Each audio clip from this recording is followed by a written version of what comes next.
L'estimation de la valeur d'un bien donné est en effet très importante pour une grande variété d'activités. Il s'agit notamment du financement immobilier, de l'analyse des investissements, de la mise en vente de biens immobiliers, de la taxation des biens immobiliers et de l'assurance des biens.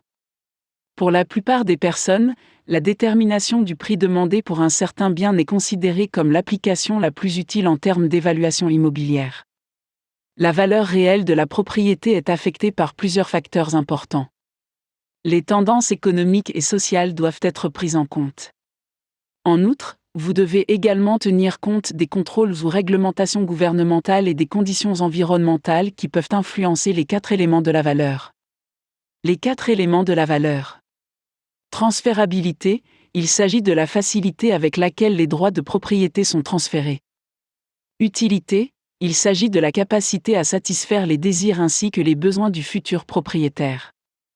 Rareté, il s'agit de l'offre limitée de propriétés concurrentes. Demande, il s'agit du besoin ou du désir de propriété qui est soutenu par les moyens financiers pour satisfaire ce désir. Vous devez garder à l'esprit que la valeur n'est pas égale au prix ou au coût. Le coût fait référence aux dépenses réelles telles que la main-d'œuvre et les matériaux. Au contraire, le prix est le montant que quelqu'un est prêt à payer pour quelque chose. Bien que le coût et le prix puissent influencer la valeur, ils ne la déterminent pas réellement. Différentes méthodes d'évaluation. Une évaluation précise dépend largement de la méthode de collecte des données. 3 approches de base sont utilisées au cours de ce processus afin de déterminer la valeur d'un bien immobilier.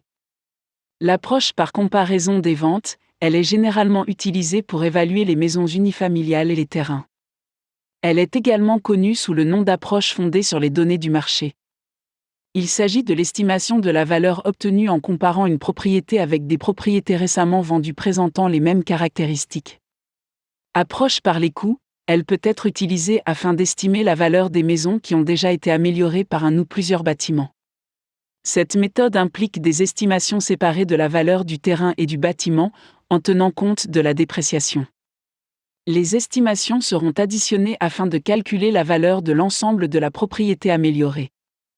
Méthode de capitalisation des revenus, cette méthode est fondée sur la relation entre le taux de rendement exigé par un investisseur et le revenu net que rapportera un bien immobilier. C'est généralement la méthode utilisée pour les immeubles commerciaux tels que les complexes d'appartements, les centres commerciaux et les immeubles de bureaux. Cela peut être très simple si l'on peut s'attendre à ce que le bien en question ait un revenu futur et si ses dépenses sont régulières ou prévisibles. Pour en savoir plus à ce sujet, consultez ce site.